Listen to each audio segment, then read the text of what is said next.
कहते हैं कि बाप बेटी का रिश्ता बहुत ही प्यारा होता है। इस रिश्ते में न केवल बहुत सारा प्यार छिपा होता है, बल्कि वो एक दूसरे की परवाह भी करते हैं। हालांकि इस आदमी के साथ ऐसा नहीं हुआ। मैं 25 साल का एक शादीशुदा इंसान हूँ। मैंने कुछ दिन पहले ही 39 साल की एक महिला से दूसरी शादी की है।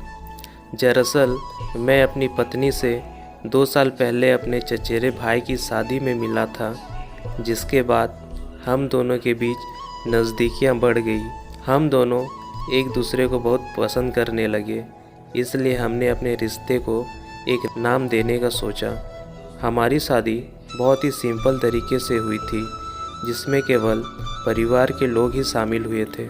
हालांकि मेरी पत्नी की एक बेटी भी है, जो कि हमारी शादी में नहीं पहुंची थी। ऐसा इसलिए क्योंकि वो उस अमेरिका के एक कॉलेज में पढ़ रही थी। हालांकि हमारी शादी के 6 महीने बाद वो हमारे साथ रहने आई। वो देखने में बहुत ही यंग और खूबसूरत थी, जिसे देख मैं उसके बारे में बिल्कुल भी सोचना बंद नहीं कर पा रहा था। वो न केवल मेरा ध्यान रखती थी, बल्कि वो मेरी काफ़ी परवाह भी करती थी। मुझे भी उसके साथ समय बिताना अच्छा लगता था।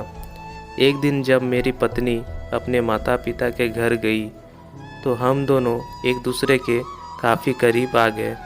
हमने एक दूसरे के साथ संबंध बनाए। मैं इस पल में इतना खुश था जितना मैं पहले कभी महसूस नहीं किया था।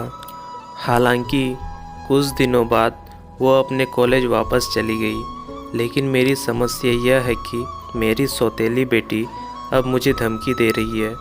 उसने मुझे कहा अगर मैं अपने पत्नी को तलाक नहीं दिया तो वो हमारे रिश्ते के बारे में उसे सब कुछ बता देगी।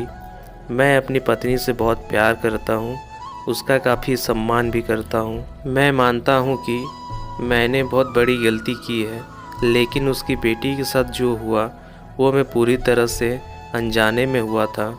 मैं बहक गया था, लेकिन मुझे डर है कि ये सब जब मैं अपनी पत्नी को बताऊंगा तो वो कभी भी मेरा विश्वास नहीं करेगी। मुझे समझ नहीं आ रहा है कि मुझे क्या करना चाहिए।